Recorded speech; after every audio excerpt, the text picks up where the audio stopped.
ikintu ushaka ndashaka kubabwira ko mu gihugu cyose mu Rwanda rwose i Musanze niho hantu hambere nemera n'umutima wanjye ko mfite abafana benshi.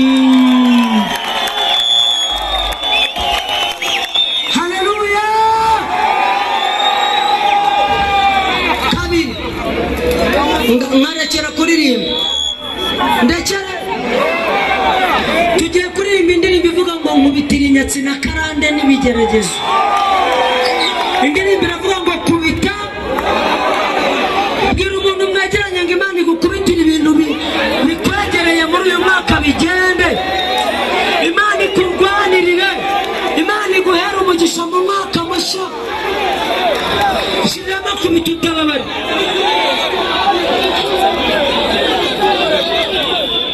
Tugiye gushyiramo indirimbo ivuga ngo kubita. Uyu mwaka dutangire nta bintu bidutesha umutwe bihari. Imana iturwanirire tuzagaruke kuri bonane twarabonye intsinzi y'Uwiteka. Tomera Imana amashyi nimba ubyumvishe. Ijya muri karitsiye, ijya mu mudugudu, ijya mu murenge, ihita izenguruka igihugu cyose. Mukomere Imana amashyi duhaye amahoro.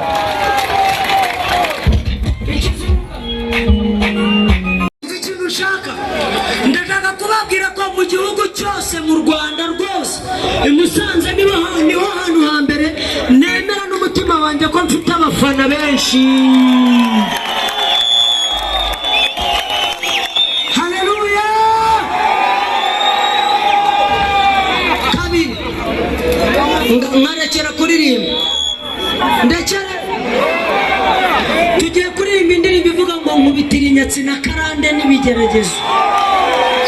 Indirimbo iravuga ngo kubita bwira umuntu mwegeranye ngo Imana igukubitira ibintu bikwegereye muri uyu mwaka bigende.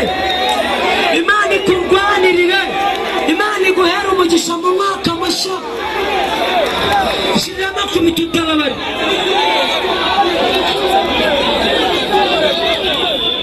Tugiye gushyiramo indirimbo ivuga ngo kubita. Uyu mwaka dutangire nta bintu bidutesha umutwe bihari. Imana iturwanirire tuzagaruke kuri bonane twarabonye intsinzi y'Uwiteka. Tomera Imana amashyi nimba ubyumvishe. Arimo gushimira abitabiriye iki gitaramo. Reba nazengurutse intara zose z'u Rwanda. Abantu bafite kamera babiri kodingi n'abafite amatelefoni. Intara zose z'u Rwanda yazigiyemo. Maze imyaka igera kuri 20 ndirimba. Natangiye kuririmba mu 2006 none turi muri 2020 na kangahe? Ni imyaka ingahe? Iyo myaka yose nazengurutse igihugu cy'u Rwanda. Ongeraho ngo igihugu cyiza. Abemera ko ari cyiza mu gikomera amashyi igihugu cyacu ni cyiza.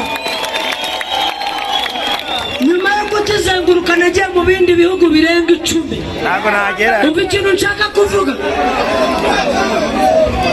Ahantu naje kuririmba bwa mbere mu Rwanda abantu bakansasira ibitenge ni hano muri Musanze.